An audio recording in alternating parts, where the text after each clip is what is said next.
우리 시간 하나님께서 우리와 함께 하신다는 믿음으로 우리 선포합시다. 하나님께서 하시면 다 됩니다. 선포하시겠습니다.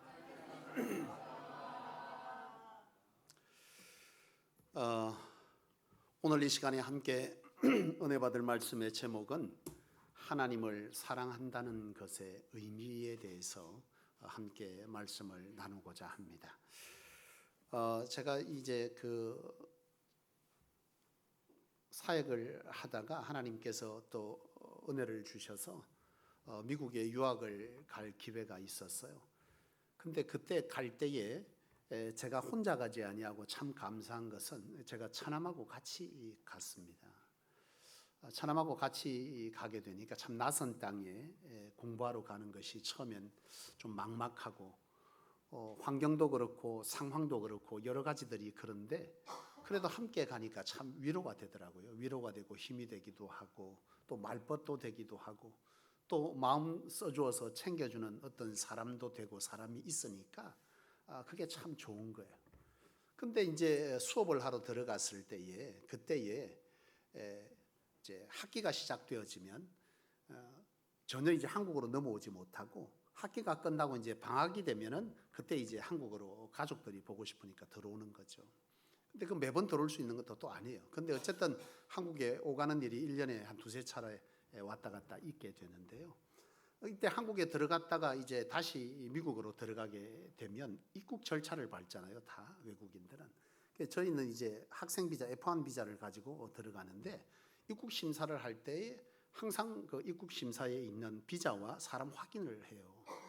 근데 이제 확인을 한 절차에서 저는 늘 이제 통과가 잘 됐는데 저하고 같은 차남이 자꾸 입국 심사에서 걸리는 거예요. 그 이유는 뭐냐면 미국에는 머리 이렇게 깎는 게 굉장히 비싸요. 미용실에 한번 가서 커트 치면 100불 줘야 됩니다. 그러니까 100불이면 지금 우리나라 돈으로 얼마죠?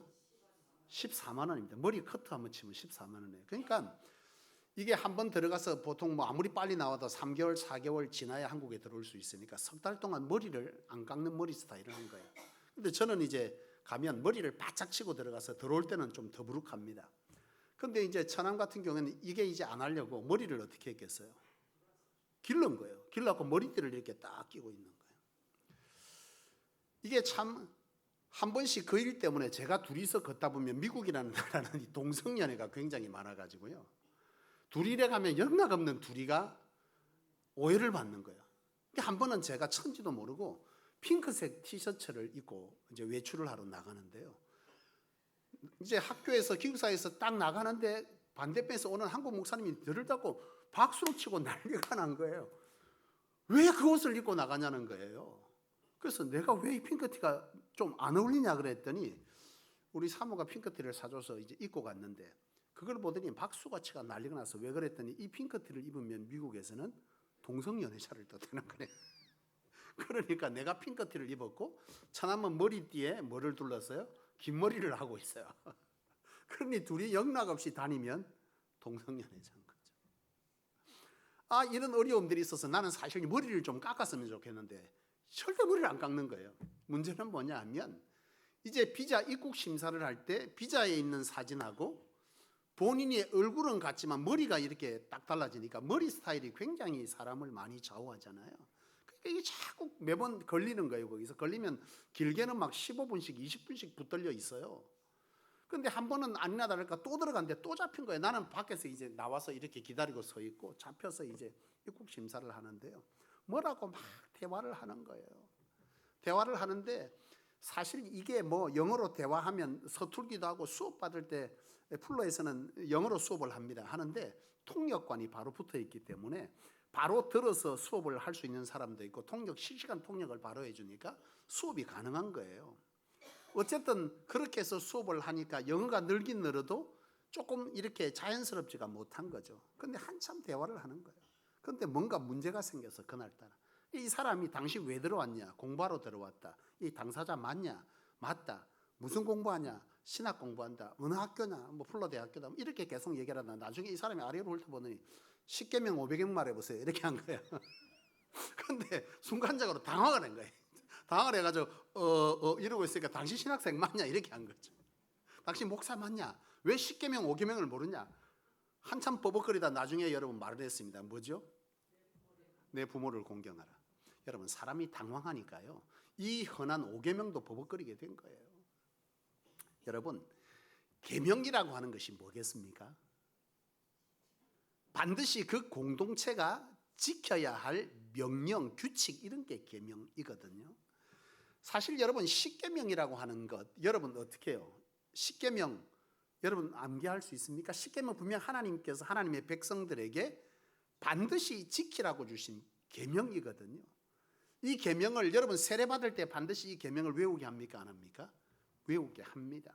자, 여러분 1계명부터 한번 암송해서 우리 장로님들부터 돌아가면서 권사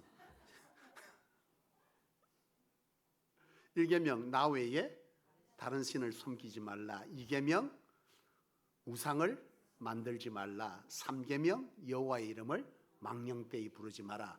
4계명 안식일을 거룩히 지키라. 5계명 내 부모를 공경하라. 6계명 살인하지 말라. 도적질하지 말라.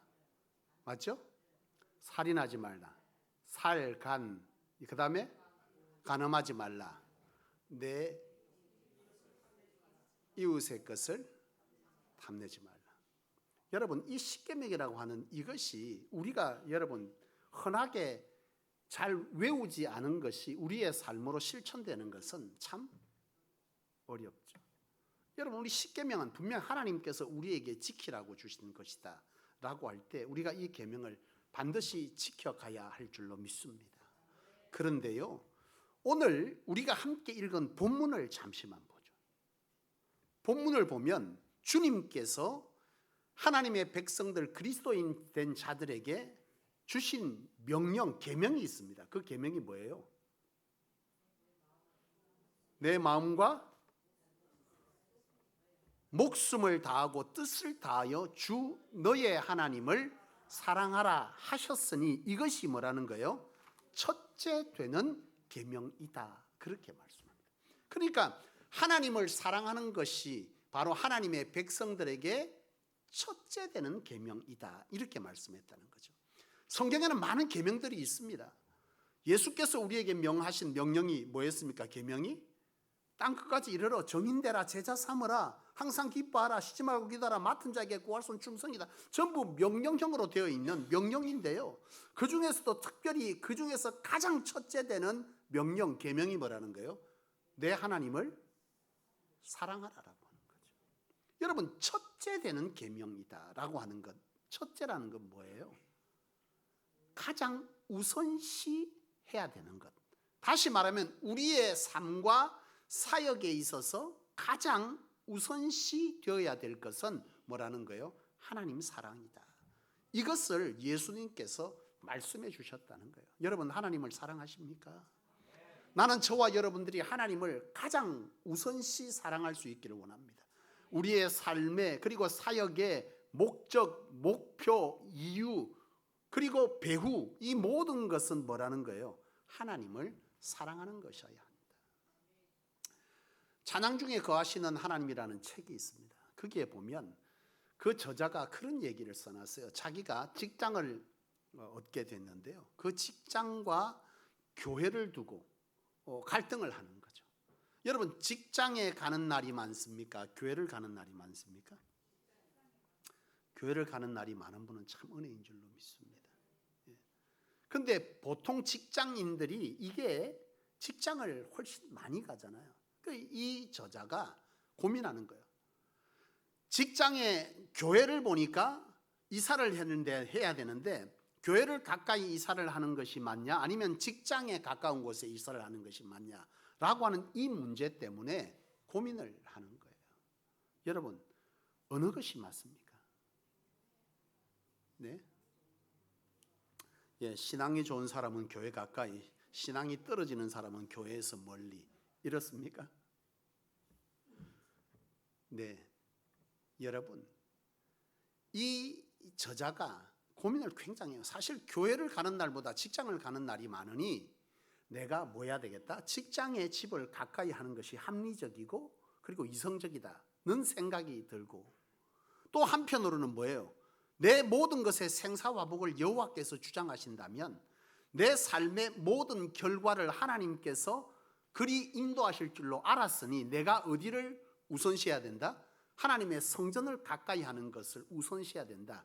이것에 관한 것을 고민하다가 결국 이 저자가 뭘 선택했을까요? 바로 하나님의 전에 내 집을 가까이 하자. 이걸 선택하게 됐어요. 제가 신학대학교를 가면서요, 고민이 있습니다. 요즘 이제 그 젊은 목회자들이 참 보통 이제 지금 한국 교회가 심각한 게 아니에요. 여러분 기도하시는 분들 특별히 여러분 이 한국 교회를 염려하는 줄로 믿습니다. 그것은 여러분들의 미래이자 여러분들 후손의 미래이기도 합니다. 이 땅에 여러분 먹고 사는 것이 해결된다고 끝이 아니잖아요. 이 땅에 우리는 몸을 담고 살지만 영원한 하나님의 나라, 영혼이 있다는 것을 믿는다면 여러분 이 땅에 교회들이 무너지고 여러 신앙의 사람들이 죽어져가는 이 상황을 보고 나는 아무런 상관이 없다라고 한다면 이게 굉장히 심각한 문제인 것이죠.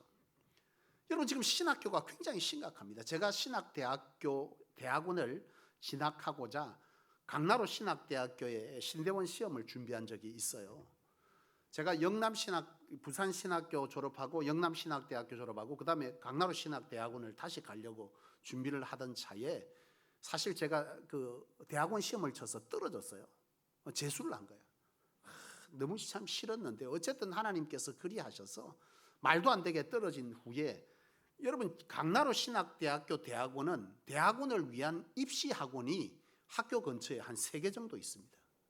제가 다닐 때는 그랬어요. 그래서 그 해에 대학원의 경쟁률이 14대 1 정도가 됐습니다. 그것도 조금 떨어진 게. 그러니까 대학원에 들어가기 위해서 14명 중에 1명 붙고 13명은 떨어지는 거예요. 목사 되기가 그만치 힘들었어요. 쉽지 않았어요. 학부 말고 대학원에 가서 학부는 더 했습니다. 그때 당시. 그런데 지금 여러분 우리 통합 측에서 강나로 신학대학원이 가장 그래도 서울 쪽에 있기 때문에 엘리트들이 가는데 지금 현재 강나로 신학대학교 대학원의 경쟁률이 1.1대 1입니다. 그러면 어지간하게 서류에 문제가 없으면 다 합격한다는 뜻입니다. 그러면 지방신학대학교는 어떻겠습니까? 예?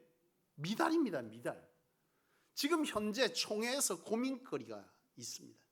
이대로 가다가는 신학대학교 뭐한다? 문 닫는다는 거예요. 기정사실화됐습니다. 지금 가장 가까이 있는 부산 경남 일대를 이 교회를 책임지고 그리고 교회에 있는 여러 가지 영혼들을 책임지는 이 사역자를 길러내는 부산 장신만 해도 머지않았다고 내다보거든요. 오래 가지 않는다. 영남신학대학교, 호남신학대학교, 그리고 여러분 서울장신대, 그리고 한일장신대, 그리고 강나로 신학대학교 전부 다 지금 이 7개 신학대학교가 위기입니다. 완전히. 학생들이 자꾸 없어요. 왜요? 왜 그럴까요? 다음 세대가 교회 안에 없습니다. 그러니까 제가 2년 동안 임원을 담당하면서 목사 안수식에 갔을 때에 목사 안수자들이 그전에는 굉장히 많았어요. 40명씩 30명씩 이랬는데요. 그에 10명 정도가 됐는데 그 중에 7명이 50대 후반 60대였습니다. 한 4, 5명이 30대 20대였는데 20대는 거의 없고 30대 40대 초반이었는데 그 4명 중에 3명이 여성이었고 1명만 남자였어요. 없어요. 목사 안수자가 없습니다. 그러니까 지금 현재 한국교회 부교역자가 대형 교회는 그나마 조금씩 구해지는데 중소형 교회의 부목사 청빙 자체가 안 됩니다. 부목사가 없어요. 그전에는 이력서를 넣고 기다리고 막 기도원에 가고 이랬는데 진짜 라떼는 돼버렸네요. 근데 이제는 없어요. 가기로 해놓고도 갑자기 번복해버리는데 안 온다고. 그래서 그 뒤에 왜 안 오는지를 조사해보면 더 좋은 사례비를 주는 곳으로 갔다는 거예요. 이게 지금 한국교회의 목회자들의 실태입니다. 굉장히 심각한 거죠. 여러분 진짜 기도해야 됩니다. 신학대학교를 위해서 여러분들의 영혼을 책임질 목회자가 이 정도면 여러분 스스로가 신앙을 해야 되는 아주 심각한 사태가 벌어지는데요.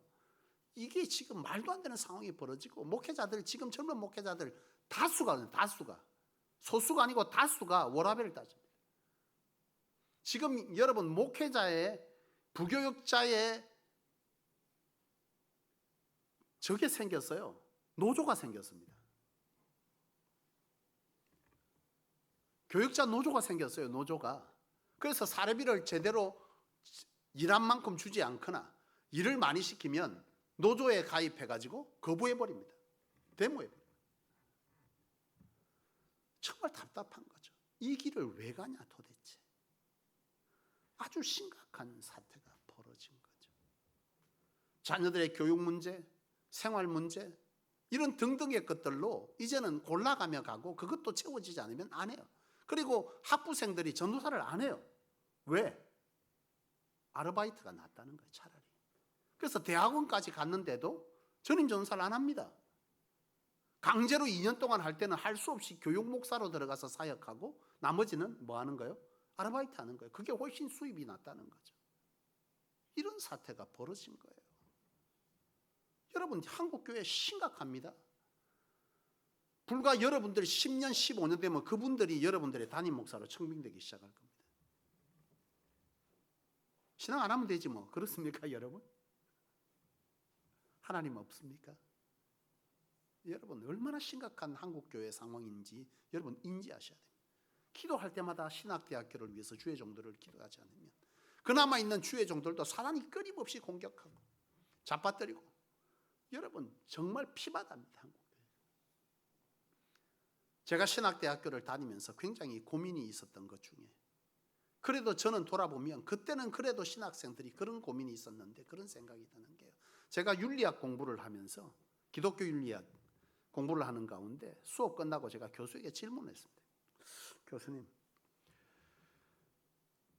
참 목회자가 가정도 돌아보고 사역도 해야 되고 이거 어떻게 해야 됩니까? 사역을 하자니 가정을 돌아볼 수 없고 가정을 돌아보자니 사역에 열심히 할 수 없는데 이거 어떻게 하면 좋겠습니까? 요즘 젊은 사역자에게 물으면 어디가 우선인 줄 아십니까? 가정이 먼저입니다. 그들은 말합니다. 가정이 평안해야 교회도 잘 섬길 수 있대요. 그럴싸하지 않습니까? 제가 그때 윤리학 교수에게 물었더니요. 윤리학 교수가 그랬어요. 제자들이 주를 따를 때 어떻게 따랐습니까? 모든 것을 버려두고 주를 따르니라. 모든 것을 버렸다는 것에 대해서 우리는 한번 고민해 볼 필요가 있습니다. 내가 주를 따른다는 것은 바로 하나님께 모든 것에 우선순위를 두고 내 삶의 다음 것은 하나님께 맡기는 것이 맞지 않겠습니까? 그게 윤리학 교수님 제게 하는 대답이에요. 그래서 제가 그때부터 그전부터도 그랬는데 저도 이제 그전에는 그냥 막 사역을 너무 열심히 했거든요. 교육전수할 때부터 보통 3일, 4일 교회를 가서 거의 살다시피 하고 사역을 하고 그렇게 사역을 했는데 우리 딸이 딱 태어나니까 그런 고민이 딱 생기는 거예요. 왜? 돌 때까지 내 얼굴을 못 알아봤거든. 학교에 갔다가 집에 가면 금요일 저녁부터 수요일 저녁에도 왔다가 기도에 인도하고 새벽에 일어나서 교회 가고 토요일 집에 내려오면 바로 하루 종일 교회에 있다가 주일 또 하루 종일 교회에 있다가 저녁에 가면 애는 자고 월요일 아침에 또 학교 가버리고 그러니까 애가 제 얼굴을 못 알아보는 거예요. 그러니까 돌 때까지도 제가 딸을 안으려고 하면 울어. 딸이 옆집 아저씨인 줄 알고. 고민되는 거예요. 이거 어떻게 해야 되냐 이거. 그러니까 그전에는 없던 고민이 자식이 생기니까 이게 고민되는 거예요. 야, 이게 정말 맞냐? 내가 밤낮 주야 그냥 주의 일을 하면서 아이가 내 얼굴을 몰라볼 만치 이렇게 사는 게 정말 맞는 것일까? 이런 고민이 사실 있는 거예요. 그런데 윤리학 교수님이 그런 얘기를 하는데요. 깊이 고민에 빠졌습니다. 그런데 제게 들어지는 믿음의 확신이자 고백은 뭐냐면 내가 하나님께 최선을 다하여 살면 하나님께서 내 자식을 책임져 주실 것이다. 이게 마지막 하나님 앞에 고백이 되는 거예요. 그래서 그대로 사역을 한 거예요. 사역을 얼마나 쫓아다니며 했던지 진짜 이 1년에 수차례 눈에 핏줄이 터지는 게 다반사입니다. 맨날 드라큘라처럼 이쪽 눈이 터져 있고 저쪽 눈이 벌겋게 터져 있는 일이 뭐. 학교 수업 다 하지, 사역 내려오면 다 하지, 밤에 잠 못 자지, 하루에 4시간 5시간 자고 학교 다니고 사역하고 교육전도사에도 그렇게 사역했거든요. 그랬더니 하나님께서 날마다 부흥을 끊임없이 부어주시더라고요. 여러분, 오늘 우리가 살아감에 있어서 하나님을 사랑한다는 것은 첫째 되는 계명이 하나님을 사랑하라. 어떻게 해요? 마음을 다하고 목숨을 다하여 내 하나님을 사랑하는 것이 계명 중에, 계명은 뭐예요? 반드시 하나님의 사람이 지켜야 할 규례 중에 첫째 계명입니다. 다시 말하면 우리가 살아가는 삶과 사역에 있어서 그 배우는 목적은, 목표는, 방향과 그 마지막에 결과를 위한 달림은 모두 어디에 두어라는 거예요? 하나님을 사랑하는 것에 두어라. 너희는 먼저 그의 나라와 그의 의를 구하라. 그리하면 이 모든 것을 더하시리라 하신 이 주님의 말씀과 일맥상통하는 말입니다. 그렇게 살아라. 너희는 그렇게 살면 하나님께서 뭐 할 것이다? 책임져 주실 것이다. 여러분, 이것이 하나님을 가장 뭐 하는 거다? 사랑하는 거다. 우리는 생각합니다. 그래 갖고 되겠어. 내 그래 살아봤는데 잘 안 되던데. 여러분, 인생을 뭘로 보라는 거예요? 통으로 보세요. 내가 그것 때문에 때로는 굶기도 하고 때로는 어려움을 겪기도 하겠지만은, 그러나 지금 여기서 말할 때 오로지 주의 일만 하고 직장 다니지 말라 소리입니까? 아니죠. 그 말을 하는 게 아니죠. 제가 앞서 말씀드린 것처럼 이것과 저것의 경계선에서 내가 어디에 뭘 둘 것이냐, 우선순위를 둘 것이냐, 그리고 그 남은 것에 부족함은 누구에게 맡길 거냐라고 하는 바로 이런 우선순위, 첫째가 무엇이냐라고 하는 것에 대해서 오늘 주님께서는 우리에게 말씀하시는 것입니다. 여러분, 그렇습니다. 우리는 직장 생활도 해야 됩니다. 그렇지 않습니까? 열심히 살아야 되는 건 맞아요. 그러나 우리가 무엇을 위해서, 무엇을 향해서 그것을 배우는 무엇이냐라고 하는 것을 우리는 반드시 이 말씀을 통해서 기억해야 할 줄로 믿습니다. 하나님을 사랑하기 위해서, 하나님을 사랑하기 때문에 바로 그것이 바로 하나님 주님께서 우리에게 명하신 것이고, 그리 사는 자의 삶을 하나님께서 뭐 하겠다는 거예요? 책임져 주시겠다. 맡겨라. 제가 섬기던 그 전에 이제 부교육자 때 섬기던 목사님 지금 은퇴하셔서 이미 뭐 연세가 이제 뭐 70 중후반이 돼 갑니다. 그분이 시골에서 사역을 하실 때가 있었는데요. 그분이 사역을 하면서 그 시골에서 과거에 사역할 때 이제 목사님들이 굉장히 삶이 어렵죠. 어려워서 이제 밥 먹는 것도 잘 안 되고, 그때는 뭐 그분들뿐만 아니라 목사님들뿐만 아니라 우리나라 자체가 워낙 못 살았어요. 한강 기적 진짜 맞죠. 말도 안 되는 우리나라의 축복을 하나님 허락하셨는데 그 축복이 도리어 지금 뭐 하게 된 하나님을 거부하는 세대에 이르게 됐어요. 이 재물과 물질이 하나님 없이 들어오면 오히려 사단의 앞잡이 노릇하는 거죠. 이성이 개발되고 발달되는 바로 이런 것에 많은 것들이 투자되어지고 그것을 통해서 세상을 살아가니 하나님이 거부될 수밖에 없는 거예요. 근데 어쨌든 그 목사님이 시골에서 그렇게 살아갈 때 다들 어렵게 사는데 뭐 사례비도 옳게 안 나고, 그때는 뭐가 있었어요? 쌀, 성미라는 게 있었거든요. 지금은 성미가 없어요. 왜요? 성미를 거뒀더니 막 이 쌀이 제각각의 쌀이 들으니까 밥을 하면 도저히 먹을 수가 없다 그래요. 이 쌀 저 쌀 막 다 섞이고 이래가지고 도저히 안 돼서 이제는 성미가 없었습니다. 그때 당시에는 성미라는 게 있어서 그만큼 목회자들이 사는 게 어려운 거죠. 여러분, 목회자들을 사례비를 때 사례가 아니고 월급이라 그러는데 월급이 아니고 사례입니다. 바로 생활비를 말하는 거죠. 어쨌든 그렇게 해서 그때 당시에 쌀을 이렇게 성미를 갖다 주면 먹고, 사례비는 거의 없다시피 했으니까 먹고 아니면 굶고. 근데 그때 목사님 사모님이 그런 얘기를 하시다. 한 번은 제가 명절에 인사를 하러 한번 갔더니 그 목사님이 사모님께서 나 때는 하고 그 얘기를 하시는 거예요. 아이고, 그래도 우리 김 목사님은 좋은 세대 만났어, 그러시는 거예요. 저한테 그러시면서 본인이 사역 갔던 시대를 회상하면서 얘기하는 거예요. 그때의 굴뚝에 이제 막 이렇게 주방이 아니고 뭐겠습니까? 부엌이에요. 그 불을 막 떼면 연기가 이렇게 모락모락 나는데요. 매일같이 불을 뗐대요. 왜? 성도들이 보면 아, 우리 목사님 뭐 하고 있다? 밥 먹고 있구나. 쌀이 없는데도 일부러 그 불을 계속 뗐다는 거예요. 성도들이 근심할까 봐, 염려할까 봐. 왜? 어지간하면 성도들이 갖다 줄 때 못 갖다 주면 성도들도 먹을 게 없구나 생각했다는 거예요. 그래서 그렇게 했다는 거예요. 그러면서 그때 그분이 남긴 말이었어요. 주의 종은 하나님께서 주시면 먹고 안 주시면 안 먹고 그렇게 사는 게 주의 종이 사는 길이야. 주의 종만 그렇습니까? 아니요. 하나님의 백성들이 그런 자세로 살아갈 때 하나님은 결단코 일하는 종에게 망을 씌우지 않을 줄로 믿습니다. 여러분, 바로 그것을 우리가 전적으로 하나님께 의지하는 것과 내가 다 하고 하나님 자꾸 그거다 일시키는 게 아니라 전적으로 그렇게 하는 삶을 살아가라.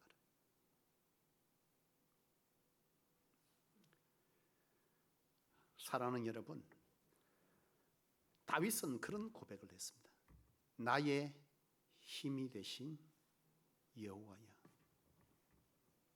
내가 주를 사랑하나이다. 여기서 나의 힘이라고 하는 이 말을 풀어서 보면 원어에서 나의 유일한 힘이 되는 여호와입니다. 유일함이 뭡니까? 그거 외에는 다른 것이 없다는 것이다. 유일하다, 단 하나. 나에게 힘은 오로지 여호와 하나다. 이걸 하나님은 원하시는 거예요. 이게 하나님을 첫째되게 사랑하는 거라는 거죠. 내 힘은 오로지 어디에 있다? 하나님에게만 있다. 유일한 다른 건 아니다. 오로지 내 삶의 힘은 여호와다. 이 유일한 하나님. 이런 고백이 오늘 우리에게 있기를 하나님은 원하시고 주님은 그렇게 명령한 줄로 믿습니다. 그런 저와 여러분들의 삶이 되기를 축원합니다. 그렇습니다, 여러분. 하나님께서 그리하면 그리 살아가야 할 줄로 믿습니다. 그런데 여러분, 우리가 하나님을 사랑해서 하나님을 위하여 살아가는 이 사랑의 삶에 있어서 기억해야 될 두 가지가 있어요. 그 첫 번째는 뭐냐면 사랑은 구체적으로 뭐 해야 된다는 거예요? 표현되어져야 한다는 거죠. 여러분, 여기 경상도 분들에게 시집온 분들이 있을 것입니다. 강미영 원사님께서 얼굴을 돌리셨습니다. 장로님 고향이 어디십니까? 부산입니까? 아이고, 장로님 저하고 같은 고향이셨네요. 아이고, 이 부산 사람 권사님께서 살면서 사랑한다는 표현을 얼마나 듣고 사셨습니까? 없습니까? 보통 아내들이 많이 묻잖아요. 당신 내 사랑하나? 그러면 임규재 성도님이 뭐라 합니까? 이게 오늘 잘못 묻나? 아니면 그거를 꼭 말로 해야 하나?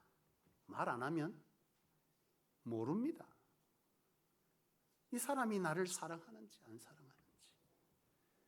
말을 해야 알지, 말을 해야. 왜? 우리 사모도 그럽니까? 나는 표현했는데. 오늘 여기서 설교를 마쳐야 될 것 같습니다.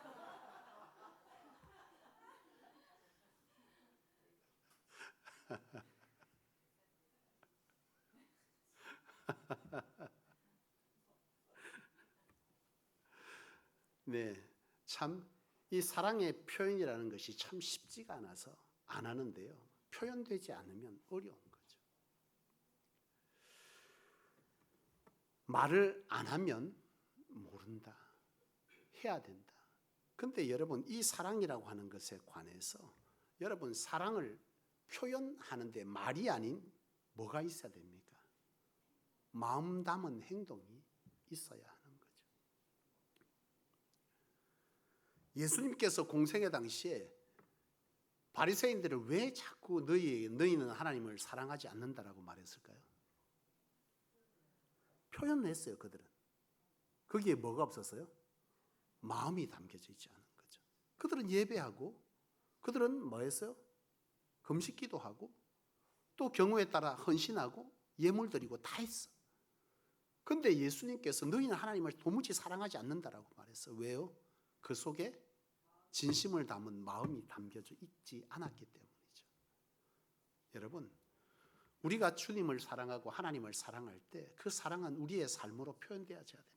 우리의 삶의 우선순위를 결정하는 그런 행위들, 그런 표현이 있어야 되지만 그 속에 뭐가 진실로 하나님을 사랑하는 그 순수한 사랑이 그 속에 없다면, 내가 주의 일을 위해서 우선순위를 두었지만 그 우선순위가 결국은 누구를 위한 것이다? 나 자신을 위한 것이고 내 자식을 위한 것이고 내 목적을 위한 것이 되어진다면 오늘 여러분, 그것은 뭐가 빠진 거죠? 하나님을 사랑하는 진심의 마음이 빠진 것이죠. 그래서는 하나님께서는 아니 된다라고 하는 것입니다. 여러분, 하나님을 사랑하실 때 우리의 삶으로 표현할 수 있기를 원합니다. 내 삶의 가장 우선순위에 두시고, 그리고 그 속에 뭘 담자는 거예요? 진실한 사랑의 마음, 그것이 목적되어지고 그것이 이유되어지는 바로 그런 사랑을 드리기를 원합니다. 두 번째요, 사랑을 표현할 때 하나님이 원하시는 사랑을 드리라는 거죠. 여러분, 제가 설명한 것 중에 스토크라고 하는 얘기를 드린 적이 있습니다. 여러분, 스토크는 누군가를 사랑합니까? 사랑하지 않습니까? 예? 스토크가 잡혀서요 물어봅니다. 당신 왜 자꾸 그 사람 그렇게 하는 거야? 그러면 그 사람은 말합니다. 그 사람을 사랑해서 내가 그랬다고. 근데 받고 있는 상대자는 지금 이 사람을 뭐 했어요? 고발했습니다. 왜요? 내가 원하는 사랑이 아닌 당신이 원하는 사랑을 계속 내게 줬는데 내가 그것을 원치 않는다는 것이. 홀어머니가 아들을 키웠어요. 참 계란 장사해 가면서 길바닥에서 노점상 하면서 그렇게 외아들을 키웠습니다. 그 외아들이 크면서 유일하게 사는 낙은 이 아들이 잘 사는 거, 좋은 가정 이루고 좋은 직장 이루고 잘 사는 거. 근데 그렇게 그냥 신앙하면서 하나님께 기도하면서 그렇게 키웠는데 하나님께서 희한하게 길을 열어주는 거예요. 하루는 이 아들이 직장을 취직해야 하는데, 대학도 졸업하고 직장을 취직해야 되는데 취직을 못해. 이 어머니는 늘 하나님 앞에서 기도하는 거죠. 이 아이들이 취업의 문을 열었다. 자꾸 이력서를 넣는데 떨어져요. 그래, 이 어머니가 늘 하나님 앞에 기도하면서 포기하지 않고 늘 새벽 제단을 쌓고 수시로 기도하고 이렇게 하는 가운데 이 아들이 뭐 취직을 해도 안 되니까 늘 동네 골목에, 그 산동네거든요, 올라가는데 동네 골목에 거기에 평상에 앉아서 사람들 바둑 두는 거나 쳐다보고 거기에 한 번씩 하고 바둑 두는 거예요. 속 터져도 어떻게. 이 어머니는 뭐 하는 거예요? 그날에 여전히 계란 팔러 나가고 고물상에 가서 고물 팔고 이러고 있어요. 제가 한 번은 갔는데 저한테 밥 차려준다고 상을 받는데 상이 타이어에 위에 유리가 얹어져 있어요. 그게 밥상이에요. 참, 그렇게 살면서 하는데요, 하루는 이 아들이 바둑을 두고 있는데 한 노인이 지나가다가 자기하고 바둑을 두자 그러더래요. 그래서 뚫라고 이렇게 쳐다보니까 별로 뭐 썩 내키지가 않으니까 안 뚫라 그러니까 그 노인이 그러더라는 거야. 내하고 바둑 둬서 젊은 당신이 내게 이기면 당신이 원하는 걸 내가 하나 들어줄게. 뭐든. 이렇게 얘기한 거야. 지가 뭔데 당신이 뭔데 내한테 그걸 해준단 말이야. 그럼에도 불구하고 그래, 한번 내가 해서 얼토당토하는 얘기를 한번 해보자 하고 행색을 살폈는데 행색이 괜찮은 거야. 그래서 이 악물고 떴어요. 바둑을 떠서 이긴 거야. 그래서 묻는 거예요. 당신 고민이 도대체 뭐냐? 내 사실 여차에서 취직을 못 해갖고 이렇게 있다고. 그런데 그 사람이 누구냐면 부산 송도의 고려냉동의 회장이었습니다. 바로 취직된 거야. 취직이 되니까 장가도 가더라고요. 그 장가를 갔어. 문제는 뭐냐? 참 사람이, 여러분, 제가 살면서 참 조심해야 되는 사람들이 있어요. 유독 이렇게 이런 사람 조심해야 돼. 겉과 속이 달라. 이 며느리감이 들었는데 시어머니한테 왔는데요, 흰 소복도 아닌 걸 이 한복 비스무리하게 입고 왔는데 머리는 긴 머리에 그렇게 시어머니한테 막 그냥 지나치게 잘하더라는 거예요. 그래서 결혼을 허락했는데 결혼하고 나니까 아들이 이거 어머니하고 못 살겠다고 집 나가겠다는 거지. 그 호러머리는 그저 살다가 오직 아들만 보고 살았는데 할 수 없이 그래, 네가 살아야 되니까 며느리하고 자꾸 다툰다 하니까 나가 살아라. 나가면서 숟가락까지 다 가져가. 그래갖고 남은 게 아까 그 밥상이 폐타이어에 위에 유리 하나 얹어놓은 게 밥상인 거예요. 제가 가니까 냉장고가 때가 꼬질꼬질한데 딱 나고 닦았는데 턱 낡은 거, 고물상에서 주워온 거, 거기에서 소고기국을 끓여주는. 근데 그 소고기국은 누구 거야 원래? 아들 오면 해주려고 냉동실에 소고기국을 끊어놓은 건데 아들이 와야 말이지. 아들 대신 제가 갔더니 저한테 소고기국을 끓여주면서 저한테 책을 주시더라고. 그분이 살면서 유일하게 가지고 있는 주석집인데요. 그 주석집 한 지를 저한테 주셨어요. 신학생인 저한테. 그러면서 그러더라고. 제가 보면서 눈물을 뚝뚝 흘리시면서 아들 흉을 저한테 보더라고. 신혼여행 갔다 와가지고 며느리하고 집에 왔는데 며느리가 사과를 깎았다는 거예요. 사 가지고 와서 사과를 이렇게 쫙. 사과를 깎으면 이제 사과가 나고 껍질이 옆에 있잖아요. 갑자기 아들내미가 껍질을 주사고 저것만 주더라는 거예요. 그래가지고 며느리가 놀라고 왜 그걸, 우리 엄마는 원래 알맹이 안 먹고 껍질만 먹는다. 껍질 좋아한다는 거예요. 평생 사과 껍질만 먹은 거예요. 알맹이는 누구 준 거예요? 아들 준 거예요.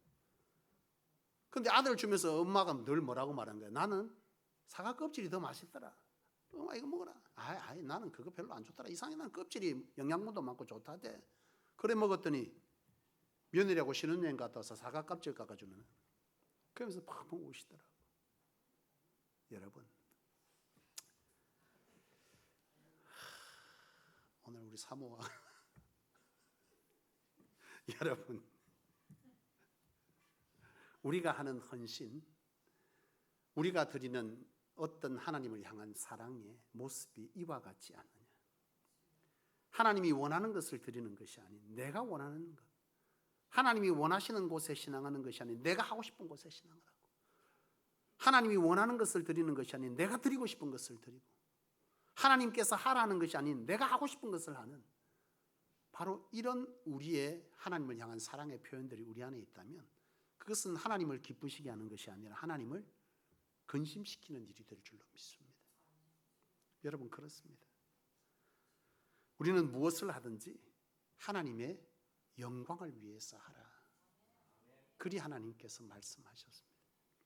우리는 그리 살아갈 때 하나님께서 우리의 인생을 끌어가신다. 이것이 오늘 저와 여러분들의 삶의 간증이 되어야 될 줄로 믿습니다. 말씀을 마치기를 원합니다. 사랑하는 여러분, 예수님께서 주신 첫 번째 계명은 하나님을 사랑하라였습니다. 하나님을 사랑하되 마음과 목숨과 뜻을 다하여 하나님을 사랑하라. 이것이 첫째 계명이다. 그리 말씀하셨습니다. 여러분, 모든 것의 우선순위와 목적과 목표와 이유를 하나님께 두며 사는 저와 여러분 되기를 원합니다. 하나님께서 그런 자의 삶을 책임져 주실 줄로 믿습니다. 다윗의 고백처럼 나의 유일한 힘이 되신 여호와. 이 고백을 우리가 할 수만 있다면 하나님께서 그리할 줄로 믿습니다. 제가 그 전에 한번 시킨 말이 있는데요. 내가 하면 뭐요? 쪽박. 하나님이 하면 대박. 이 믿음의 고백이 우리에게 있어야 될 줄로 믿습니다. 내가 아무리 애쓴다고 내 인생을 세운다고 세워지는 게 아닙니다.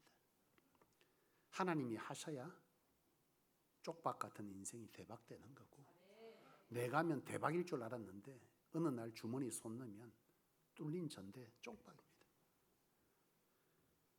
하나님이 원하시는 것을 드리고 하나님의 삶의 이유와 목적을 삼고 그리 우리가 살아가기 시작할 때 비로소 하나님은 우리의 삶 가운데 개입하시고 우리가 생각지 못한 하나님의 선한 길을 인도해 가시는, 그래서 나의 인도자 되신 하나님이라고 하는 고백이 저와 여러분들의 삶과 입술 속에 담겨지기를 주의 이름으로 축원합니다. 기도하겠습니다. 사랑하는 아버지 하나님, 오늘도 하나님 귀한 말씀으로 저희들에게 은혜 베풀어 주시니 감사합니다. 하나님, 여기 하나님의 거룩한 권속들 위에 믿음의 복을 허락하여 주옵소서. 하나님을 우선시하며 살아가는 자 될 믿음이 저들 가운데 있게 하여 주옵소서. 두려워질 때 담대하게 걸음을 내딛게 도와주옵시고, 지금 당장 어떠한 삶의 환경이 어렵다 할지라도 하나님, 진정 바다 위를 걸을 어떤 상황이 되지 않는다 할지라도 하나님, 진정 하나님 앞에 그 믿음의 중심을 들여 삶의 믿음을 내딛는 표현이 저들 가운데 나타나게 도와주옵시고, 진정 그와 같은 삶을 살아드리는 저들의 하나님을 향한 사랑이 저들의 삶을 생명력 있게 만드는 놀라운 자리에 이르게 도와주셔서 이 성소가 진정 하나님을 사랑했던 자, 하나님을 사랑하며 사는 자들의 하나님을 향한 아름다운 노래들로 축복의 간정들로 차고 넘치는 성소 제단이 되게 하여 주옵소서. 예수님의 이름으로 기도합니다.